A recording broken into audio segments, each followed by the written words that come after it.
Picture this. You're the first business hire at a 4-person early stage startup, head of marketing. So you get hired and you're trying to follow the Hubspot Playbook. The problem is it's taking too long. You're impatient. The founders are impatient. You want to see something faster. You need to prove yourself, right? So how do you cut through the noise? How do you get your target buyer to pay attention? Trinity Nguyen, she's the VP of marketing at UserGems, was in exactly this situation and shares what happened next, and how what happened next was tied to more than 90% of their pipeline in those early days.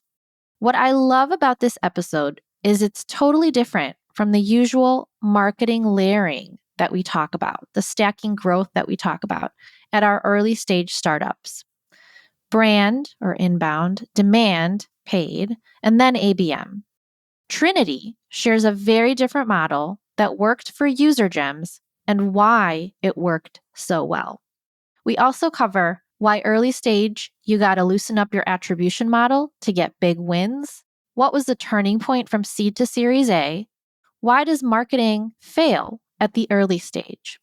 This is Modern Startup Marketing. I am your host, Anna Furmanov, and we are in season 4, where I'm asking a lot of why questions to help bring more clarity to the messy world of early stage startup marketing.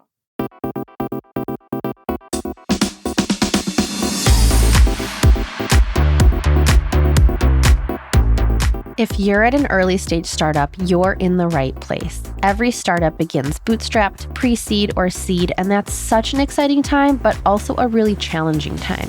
50 to 90% of early stage startups don't make it. We should be able to get our startups over the hump and without guessing or throwing spaghetti. Marketing is an important part of your go-to-market strategy, but you need to understand the why behind the what in order to get clarity, make the right decisions, and get results. Welcome to season 4, where I'll be asking why in order to help bring more clarity to the messy world of early stage startup marketing.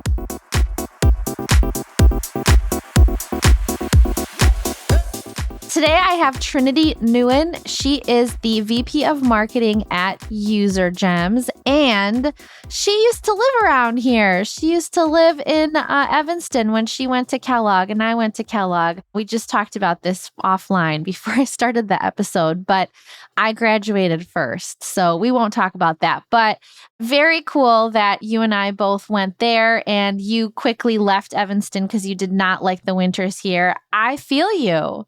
I get it. It is a struggle. We are getting out our warmest coats right now, our warmest boots. Meanwhile, you're probably enjoying the Miami sun.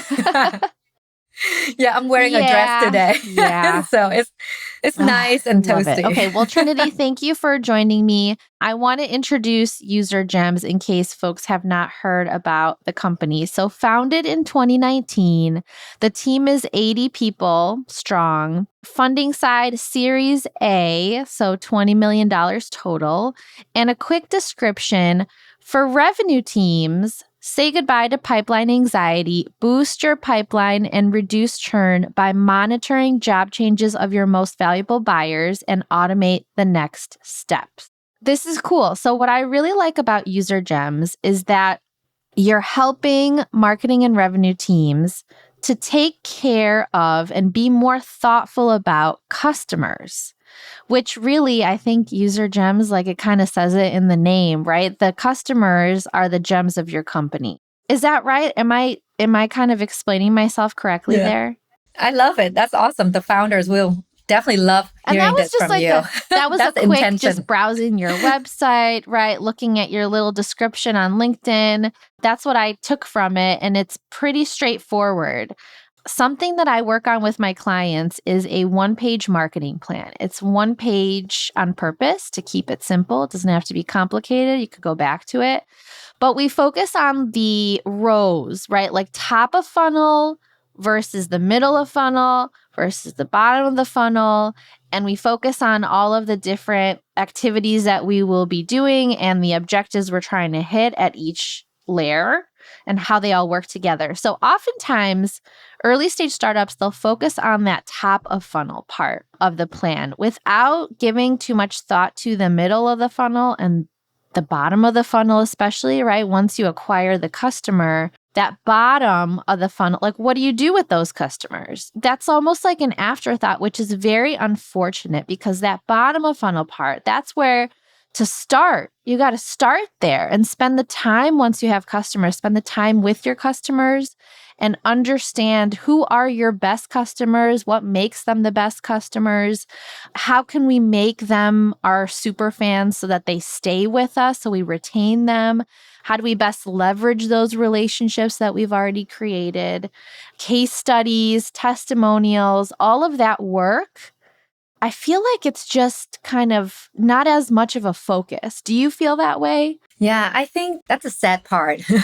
I would say for marketing overall, like we spend so much effort to acquire and bring a customer in. And I'm not just talking about marketing investments, it's sales investment, it's a company's investment. And then once they become a customer, of a lot of like customer success efforts, maintaining that relationships. So the customer marketing aspect is, I feel like always the last piece that marketing leaders or revenue leaders, especially too, think about, even though every company would say that they are very customer centric. And then it's not just in the post sale side. So we marketers love the infinite loop, right? The how it feeds back. Well, customers don't stay static. They also change their roles to other organizations. So this is where you can see the benefit of that loop. They now become your new business, top of the funnel again. So if you kind of think about your whole entire customer lifetime value, or we like to call it champion lifetime value, is because as they move on, they're going to continue to be kind of like feeding your funnel, so to speak. And that's something that I think more marketers should think about. It's very smart. It's very smart because you don't want to be like building that relationship. You spend so much time, they trust you, they know you, and then they leave. They're like, peace out. They leave their company, but they're still the same person. They still found value in your offering. Exactly. So it makes a lot of sense to continue that relationship, and you've built a tool that makes that happen. So that's very cool. All right. So let's jump into the questions. You were on the founding team 4 years ago. And so it was not Series A back then and smaller, much smaller. What did you prioritize as the head of marketing when you just started at UserGems? I mean, I could give an effort of trying to give a really smart answer, but the reality is, so I joined as the first business hire. There were 2 co-founders and 2 founding engineers. So I was the first business hire. To be honest, at that point, in a nutshell, you're kind of trying to throw a lot of spaghetti against the wall, hopefully in an as intelligent as possible. And hopefully some of them stick. I mean, that's the reality. One thing that's pretty helpful in hindsight is that my background is in product marketing. So naturally, it's just my training. When I joined, the first thing I do is, who is our ideal customer profile and who is our persona? It sounds very simple and basic, but that not a lot of marketers, when they first join, because you have so many things you could do, you tend to get distracted very easily. But that was the first thing I tried to figure out, like, who is it? Later on, it turns out that it was a very smart decision because it helped us figure out how to grow the pipeline and revenue when we were 100% bootstrap. And how did you figure out who is your ideal customer? This is a fun part because for larger companies, you can do a lot of customer research. But when you started out, you have maybe 2, 3 early customers. A lot of time is friends and family who's supporting, right? So how do you truly get the right ICP and persona that can help you scale? Frankly, it was just understanding deeply the product capabilities. I also have a benefit. My previous company that I worked for was one of the early customers of UserGems. So I saw the product at work and the results. So I saw that from that end. So I had another extra data point. So combining all the understanding of the role, because I came from the customer side, and also the product, how it works, that helps me kind of figuring out a few hypotheses. What is the ICP? What is the persona? And how do we talk to them?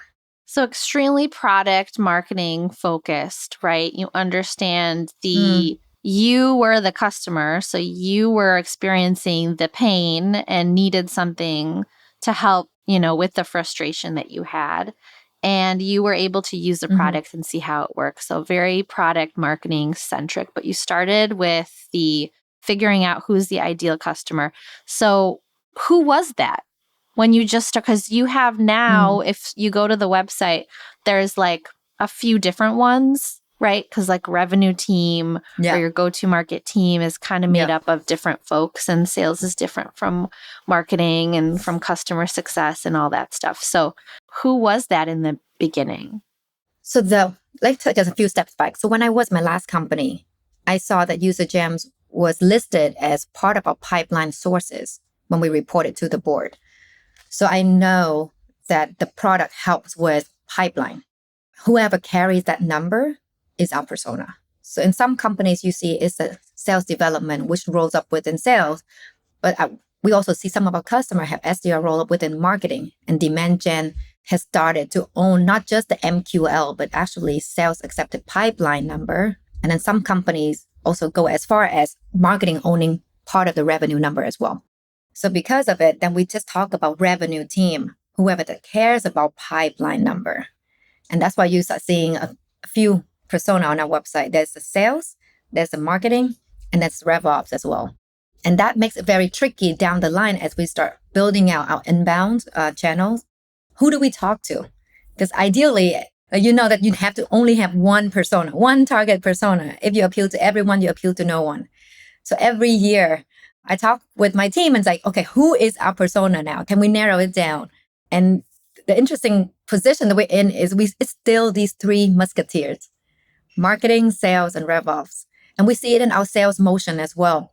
So sales persona understand our value prop really quickly because some high performing AEs are probably doing it on their own, tracking their customers if they change their jobs manually. So they get the value prop quickly, but then AE relies on marketing to generate the pipeline. Then they bring it to demand gen. So a lot of our buyers are actually marketers, like marketing leaders.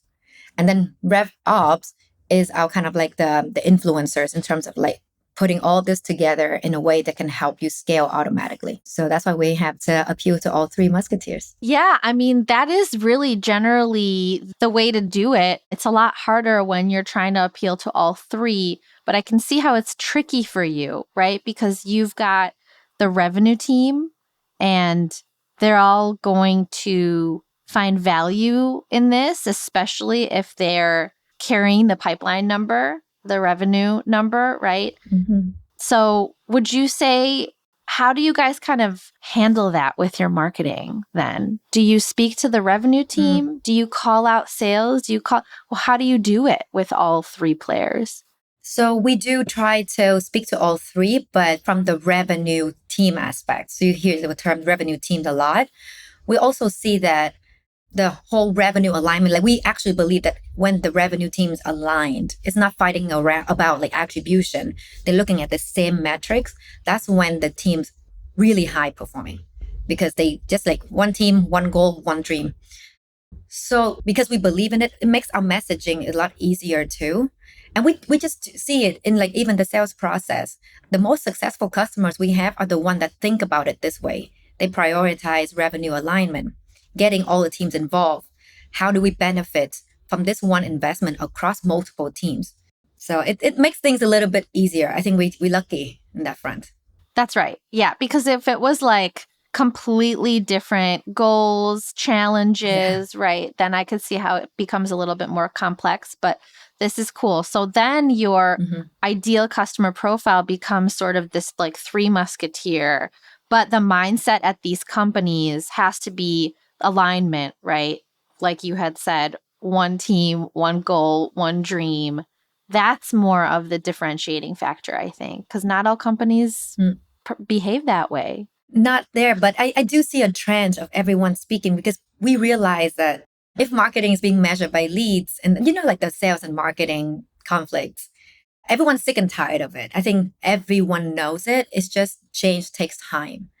KPI has been set for 10 years. It's really hard to like, let's think about KPI and OKR differently. It's hard if your company is, Fortune 1000. So it takes time, but I think intuitively, every revenue leaders know that if we can align, we can achieve a lot more efficiently.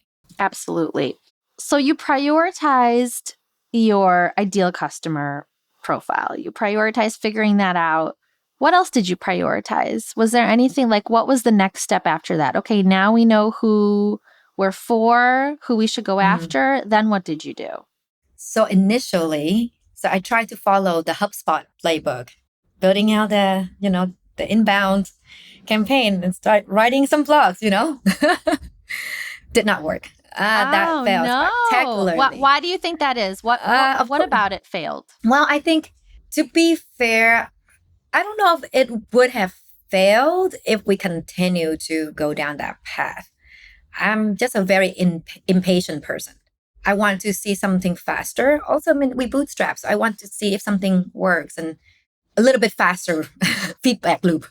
So I deprioritize writing content and things like that and trying to figure out how do I cut through the noise and get the buyers at our target companies to pay attention. And I'm willing to do it in a really small scale, like maybe basically just very manual. So what we ended up doing essentially is account-based program. So we picked out 10 companies in our ICP that I knew would be a good fit. We just knew because it makes a lot of sense. And then we built our one-to-one ABM campaign advertising to those companies. And the ads are hyper personalized. Everything about that ad is about that company.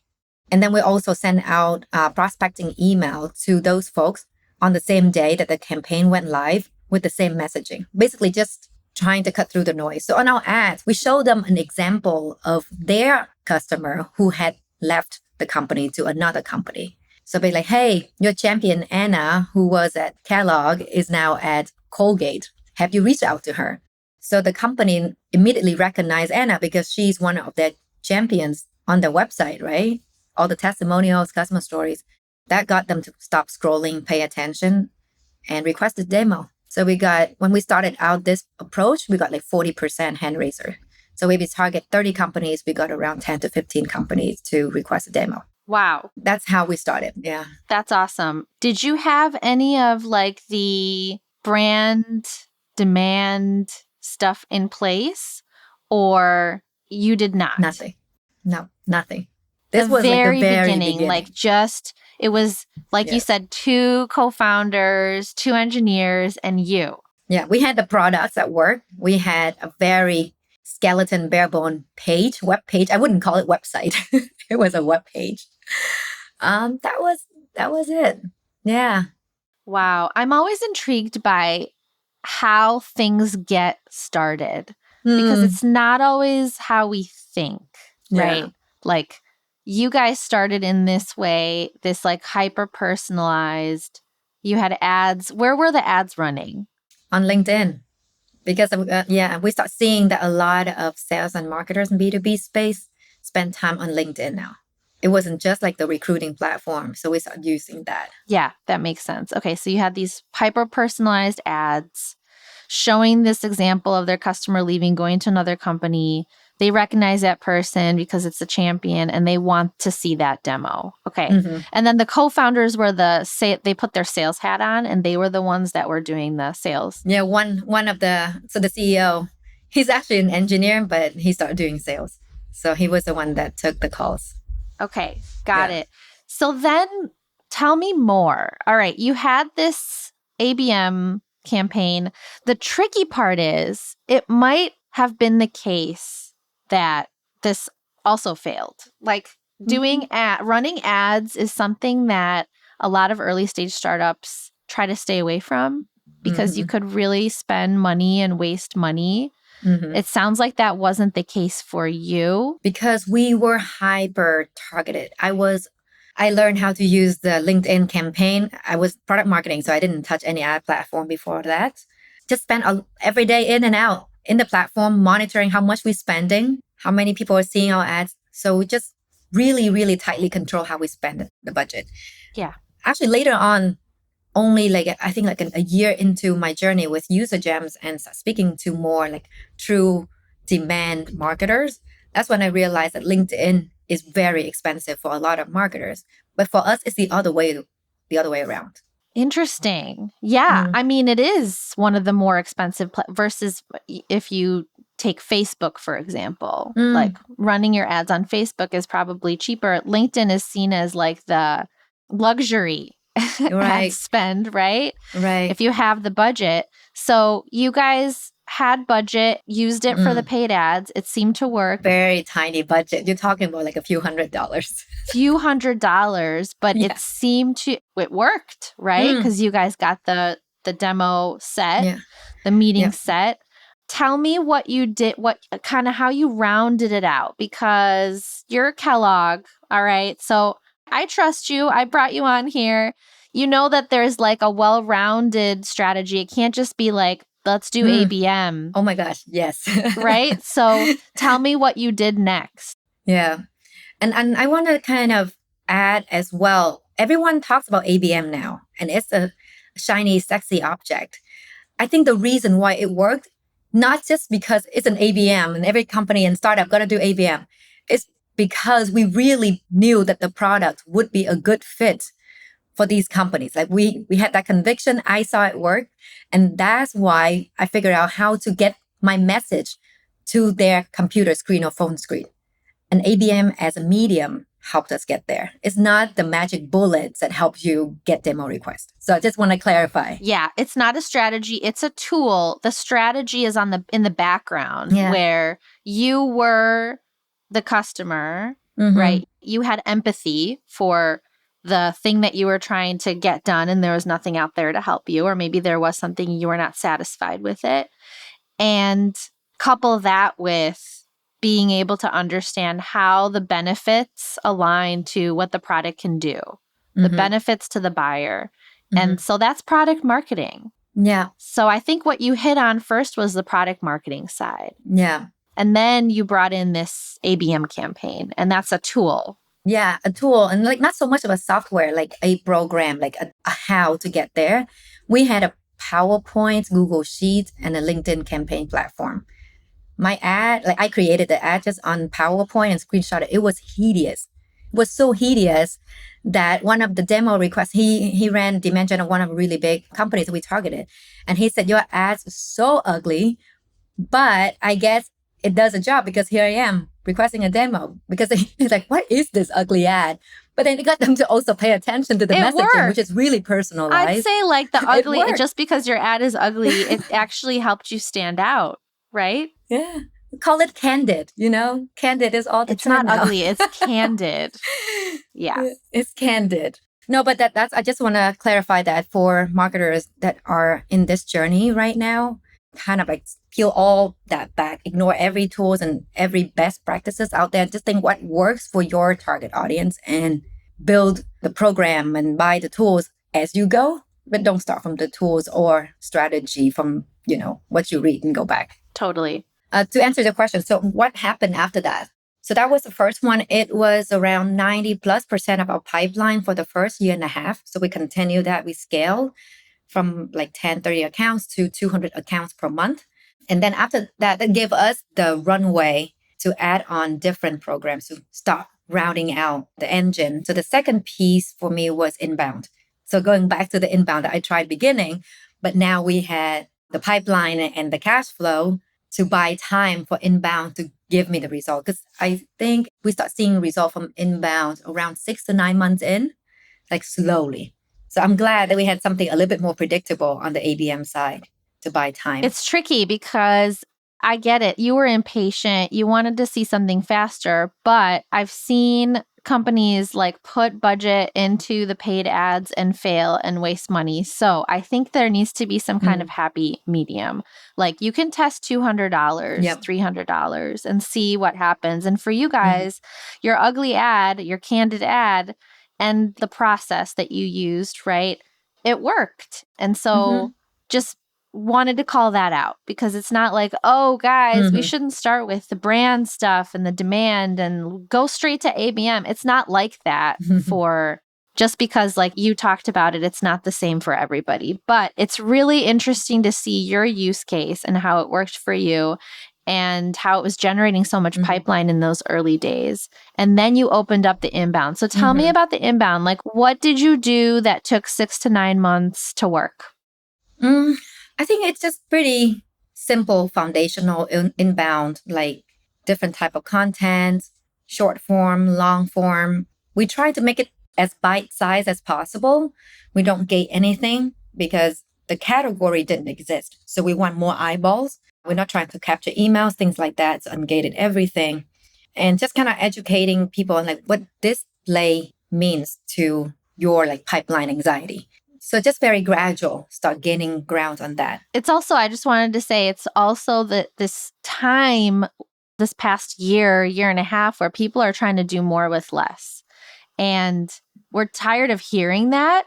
Like, come on, revenue teams, do more with less. But at the same time, we kind of have to. So going back to the gold mine that already exists, your customers, and focusing on that front. A lot of people talk about like, what can we focus on? We could focus on our website. How can we improve conversion rates? Or we can focus on our CRM, clean up the data, right? There's all these things that like you could do more with less or with less spend, right? With a smaller budget. This is one of those things like, how could you do more with the gold mine that you already have, which is your customers? Yep. So that was the inbound side. And then only after that, like I think 9 months after building the inbound, that's when we brought in paid. So I know ABM, like you mentioned, it sounds like ABM, people think of it like advertising. It's not. It's actually a program, a mindset. But only like paid is the third layer that I brought in. And paid's only been around for a year and a half. That's when we start doing the how do we communicate our messaging to, the TAM, retargeting the usual paid advertising stuff. Yeah. I'm glad you called that out, that ABM is a mindset or a program and it's not your paid ads channel, because there's like a few things that need to work together and it's hyper personalized, and paid ads, you're trying to target your target buyer, right? But other than that, it's the same. Yeah. You're testing different ads to everybody that you're targeting. Yeah, ABM requires a lot of alignment and orchestration. So I mentioned a little bit earlier, it works because we ran the ads on the campaign side, but we also orchestrate in lockstep with the SDR, the prospecting side. So initially, when we started, we ran ads first for 2 weeks because all the gurus said that you need to run ads first to warm up the accounts before the sales sides are reaching out. During COVID, we tested, let's see if we see an uptick, like uplift, if we do it together. And we saw about 30% increase when the ads go out the same day with the emails. Because all of a sudden, as a buyer, you wake up and you see UserGems on all channels, wherever you go, email, LinkedIn, emails, inbox, everything, right? So like, oh, where is it? What is this company? Why is it everywhere? How come I didn't know about it before? That piqued curiosity. Interesting. So it's better not to just do like warm up for 2 weeks and then send out your email. It's better to do it all together because it's like in our case. In your case, it worked out well. That's awesome. It worked out well. Yeah. For the inbound, I just want to go back and ask you, you were doing content, short form, long form, didn't gate anything. That makes sense because you want more eyeballs. You want more people to understand like what is this play and how it can reduce your pipeline anxiety and educate people. What channels were you on? Was it LinkedIn organic? LinkedIn organic.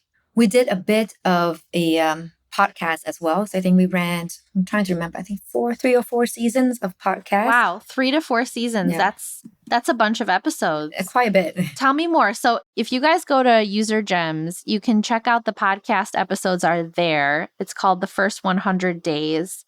Tell me about like, why did you guys decide to start the podcast and what result did you get from it? So we decided to do it because there was a growing trend of podcasts being a new medium. This was in end of 2020 during COVID. So that was one. Another one is we figured that it could feed 2 birds with 1 stone in the sense that it helps with the inbound engine. Did you say so feed 2 birds with 1 scone? Yes. I just wanted to point that out. That is the cutest thing ever. I'm going to use that. Cute. It's really cute. Sorry, go ahead. It's really cute. No, it's really cute. I got it from my previous head of content, my previous company. I love that. Yeah, and so we figured that it's an easy way to get different perspective from experts in our persona. Gives us ideas for content. We can repurpose it as social posts. Like produce once and do once and distribute and repurpose forever. So it helps with the inbound. And then because we interview people who are our target persona in our target like ICP, so a number of guests were actually either our target prospects or late stage prospects of the ABM program. So it helps warming up that relationship as well. Okay. And what did you get out of it? Like, you did 3 to 4 seasons. Like, how did it go, I guess, in a nutshell? What was just like the feeling from, you were running it, right? You were the host. Mm-hmm. Like, what did you guys get out of it? I think before I hit record, we were just talking about the podcast because it's very cool Mm-hmm. that you were an early stage company, started this podcast, did 3 to 4 seasons, right? Started in 2020 and it lasted that long. And there are different reasons why companies start podcasts. I'm curious, what was your reason for starting it, and what were your expectations, and why did you? Because you paused on that. So tell me a little bit Mm-hmm. more. Yeah. Yeah. So the why is kind of what I explained. The podcast trends help with generating inbound content, getting our brand out there, and helps with the sales pipeline part of ABM. I wasn't the only host. My CEO also was a co-host, and our first salesperson at the time was also a co-host. So the reason there's a there's a brand reason, kind of like we want to go out there whenever we're hosting something, is both marketing and sales. Again, going back to revenue alignment. And then the second part is I think it's just nice to have different voices and perspective. And you have to remember, this is 2020. A lot of the podcast is kind of like interviewing, right? But now we have all formats of podcasts. So I just wanted to hear like a lot of different voices, especially during quarantine. People are locked at home, so they like to hear multiple voices as if they're surrounded by family and friends. So all of that little things of the time that kind of got us into building the podcast the way we did. Did we get out of it? I think like to a certain degree we did. Like we close deals from this? We did. And like when you talk to me, I'm very much revenue oriented. So that was my metric. From the brand standpoint, it helps with the brand too, getting our names out there to a lot of, later on, I realized that those were revenue influencers or content creators. So it helps getting our name out there. It teaches us a lot on how to build content and think about repurposing and distribution quite a bit. So from a lot of that, it was a fun activity personally, but also we learned a lot that helps us scale the rest of like the programs later on. It warms my heart because you said, did we close deals? And then I expect you to say no, but you said we did. So yeah. We did. It just, I don't know, sometimes it sounds a bit crude, but at the end of the day, I mean, cash flow helps the company stay afloat. That's right. It's the same advice here. Like, not every early stage startup needs to have a podcast. It depends on Mm-hmm. does your target buyer listen to podcasts? Yes. It also depends on, do you have the skill set on the team to do the podcast? You can't just decide, oh, they did it, we need to do it too. It closed deals for them, it should do it for us too. It's not that easy. But what I like exploring is like the why. Why did you decide to do the podcast? What were you hoping for? What did you get out of it? And so I'm glad we talked through that. Okay. Mm-hmm. So speaking of sort of measurement, we talked about, did it close deals? It did. Back then, how did you measure your marketing strategy without getting super bogged down in attribution? This is something that happens to, could be early stage, could be later stage, huge companies, small companies, marketing teams. Now we're focused on pipeline and revenue and hitting the numbers just as much as sales. How do you measure your strategy is working, but not get so bogged down in attribution? Yeah. I think the real answer is it really depends on how your leadership thinks about attribution. I mean, that's just the real answer. There's a way that we should be thinking about, but the reality is if your CEO doesn't believe in what you think is the right way, it's going to be really hard to get out of it. If he or she just believes in how many clicks did I get from that ad, things get a little bit tricky. For us and for me, I was very fortunate that my previous company, we tried to do the attribution. We even hired in data science companies to figure it out, spend 9 months trying to figure out the whole attribution thing. We bought every attribution tools out there, trying to answer this question. If I turn off the ad channel today, how would it impact our pipeline and revenue down the line? All that stuff, right? And who takes credit for what? After 9 months, we realized that it actually was not that helpful and it was a lot of wasted resources. I had that background. So when I joined UserGems, I told the CEO that I want the SDR team to be within marketing because if we're going to run the ABM program, I need these two to move in lockstep instead of fighting over who takes credit for this lead. So because of that, from beginning, we have a generous way of looking at attribution. So even if my SDRs or ADRs reaching out to 5 people at Intel, for example, and somebody else within Intel comes in and requests a demo, the whole ABM program gets credit. This is attributed to the ABM program. And the person who runs that campaigns get that in her KPI, but the ADR team also get a credit for their effort as well. So there's no fighting because it's the whole account. We're targeting the whole account. It drives the right behavior because now marketing, like the campaign side, is very okay with surrounding the entire company because you don't know who's going to be the one requesting demo, right? So that's how we look at attribution from the early days. I love it. And what's interesting to me is that in your previous company, you had hired a data science person. You guys were really meticulous, like trying to get the attribution stuff right. If you turn off the ad channel today, how does it impact? Who takes credit? All that stuff. And then you realize that it was not helpful and it was a waste. So this way, it simplifies things a bit more because you're not looking at like who takes credit and where does the credit go. And it's a more generous way of looking at the whole program. The ABM program should get credit or another program should get credit. And it's like there's no fighting and it goes to the people that were involved in running that program. Right. Because as someone who runs the company, right, what you care is I want that account to request a demo. Like it doesn't matter which channel. This is the benefits of working at an early stage. It's very simple. It should be. So it should be at early stage. I understand that as we scale and layer in a lot of programs, then from someone who managing the budget, I do want to know how much I should allocate to this program versus that program. And the key word here is program and not lead source or teams. But it does get tricky as you layer in a lot more. So I understand why companies want attribution. There is a need for it to allocate capital. So I get that. But at the early days, I wouldn't go down that rabbit hole at all. You know, I know that you mentioned that in the early days, you said that you were throwing spaghetti, but I don't think that's what you were doing. Because I think it was like you weren't throwing spaghetti. You were thoughtful.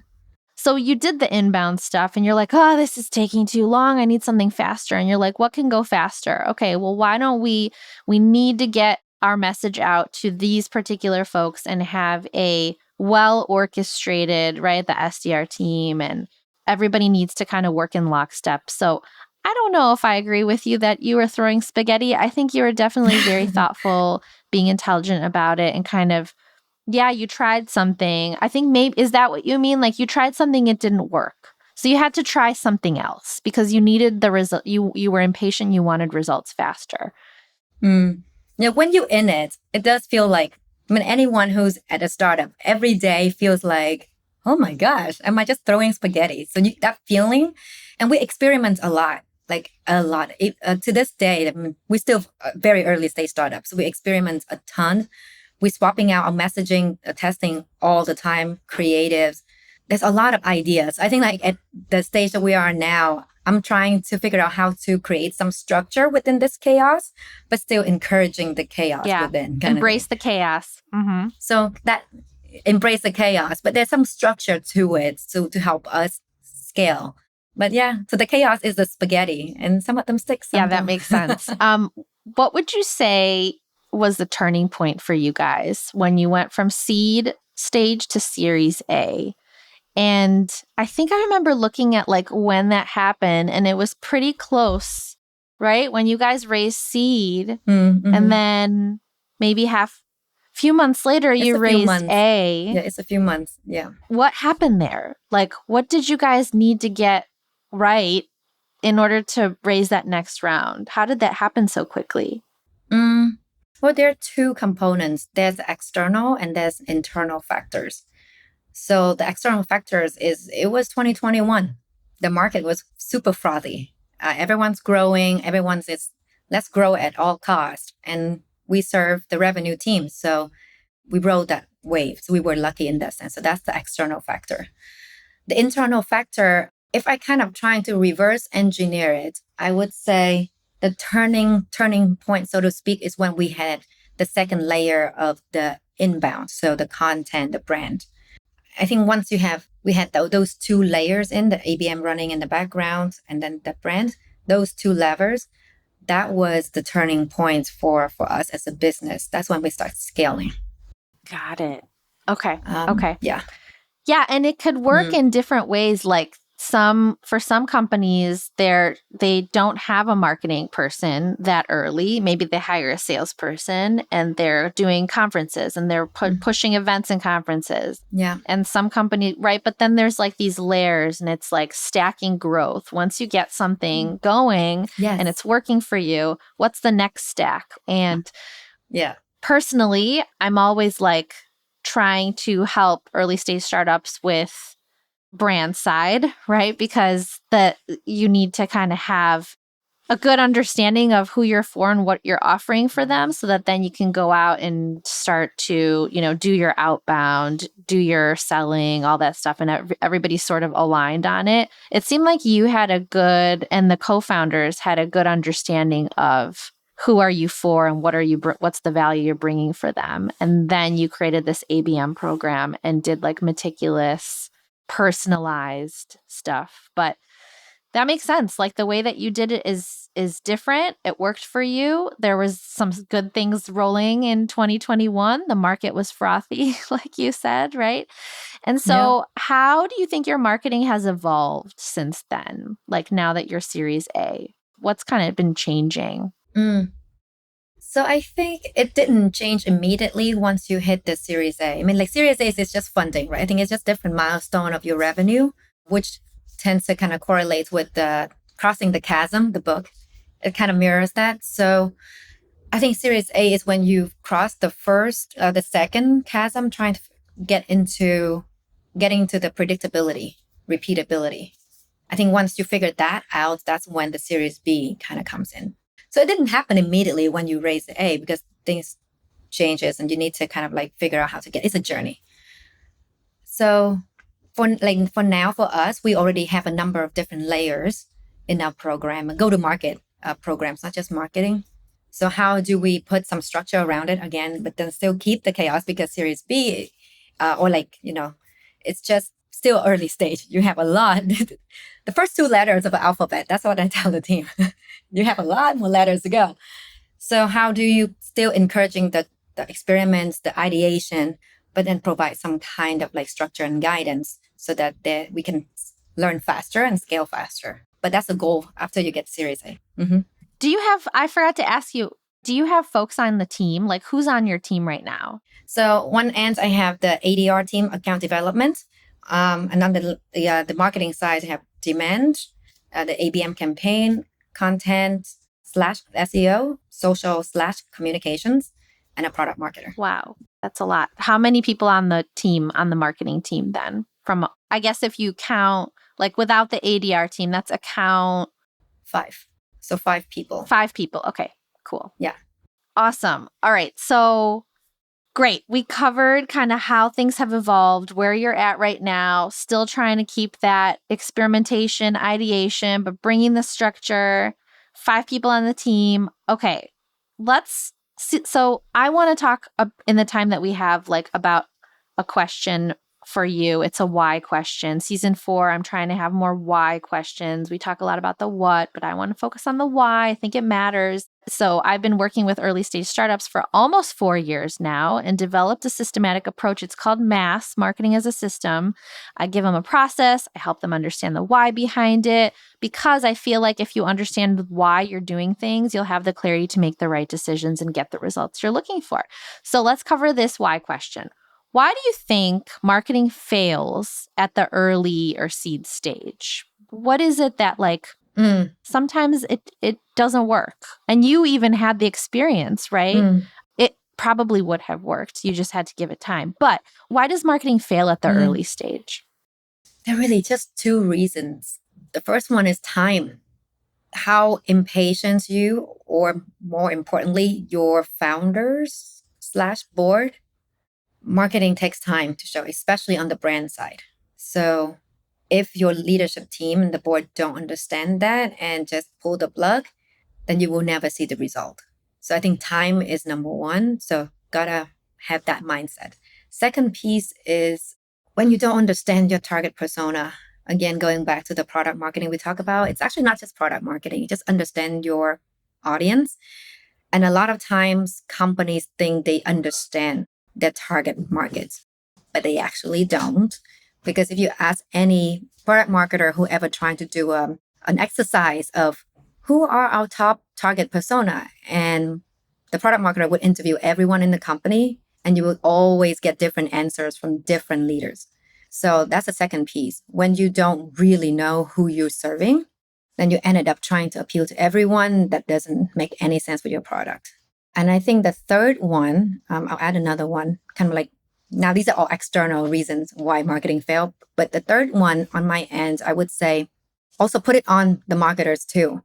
Like, we need to understand what the company, like the CEO, the founders, the board care about. What makes the business, like what helps the business survive? If the business doesn't have enough runway, then they can't give you time to show that, the market, a great marketing work. So be pragmatic in our approach too, and see if you can buy time, buy runway to give the brands, the inbound time to grow and bear results. So be pragmatic in that. Awesome. Okay. I thought you were going to give me 2, but you gave me 3 answers. At the end of these conversations, I always like to kind of open it up to you. What question might you have for me? I think one of the questions I have top of mind is let's talk about brand, or like just inbound in general. So with the Google AI search result, it's going to impact a lot of our SEO work. So I've been starting today already. When I search on Google, it will give you the answer on top.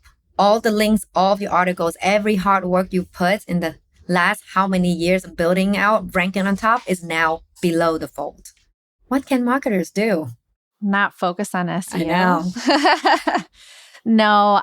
Yeah, but then it's part of the layers, right? I know. Yeah, I mean, it's a tough one. Like, there's always going to be a shakeup. The way that people were doing things before, it's always going to change. So now that the simple answer is on top, and that could be enough for people. And it aggregates across all of our contents that we put out over the years. So it reads, like, it does the research for you and give you a summary. I'm not saying it's 100% accurate. I've been playing around with it this week, but I could see where it's heading. So even if people want to click more, but now you lose quite a number of traffic to your site, like the people who could learn more about your site, your brand, right, your product. So what are different ways we can do to incentivize people, not incentivize, but get people to engage with your content more to make up for that loss of traffic? Wow. Well, it's tough for companies that have SEO as a big part of their content strategy. Mm-hmm. But my perspective is there are so many other things that you can focus on. Like if you put out your content and expect people to, like, if people Google search for you, great. But a lot of people don't use Google to find out like what products to trust, products to buy. They rely on the word of mouth, right? And so putting more focus on the influencers that came on your podcast or social media, or there's just like a lot of different things that you can put more focus on, or ABM campaign, right? So I guess I don't have a good answer for you because I haven't really thought about how to circumvent that challenge of, search results showing you the simple answer on top. But the answer on top is the aggregation of all of the content, right? So you just have to continue to make... Yeah, it's like aggregation of snippets. So you just have to... I don't know if there's necessarily... If you're already on the right track with creating great content, then it's going to pick that up, right? So I don't know if there's necessarily anything to be done other than just like make sure that you are continuing to create quality content so that you do end up in that simple answer on top or the aggregation, right? The little snippets. It's just going to be a new experience, a better experience, we're hoping, right? As the user of Google search, it's a better experience to just show me the best answer up top because I don't want to search through all of the different articles. So be that awesome content and show up in that place, right? Versus you were showing up on the second page anyway because your content wasn't as good, or you weren't targeting the right keywords, or, your SEO strategy wasn't working anyway. So yeah, what do you think? Yeah, I don't know. I don't know. I'm probably going to be throwing spaghetti against the wall. We'll find out. Well, I'll have you back so that you can share what spaghetti stuck and what spaghetti didn't. Maybe next time I'll share which one that did not stick. That's right. That's right. Well, thank you so much, Trinity. This was great. You can find Trinity on LinkedIn. She is at Trinity Nguyen, and you can learn more about UserGems by going to usergems.com. And I appreciate you so much. Go Kellogg, and see you around, Trinity. Thanks, Anna. Thanks for listening to this weekly episode of Modern Startup Marketing. New episodes are dropping weekly, so make sure you're following wherever you get your podcasts. You can find me on LinkedIn, search for Anna Furmanov, visit my website to learn more about how I help early stage startups, go to furmanovmarketing.com, and don't forget to leave a review if you're loving the show.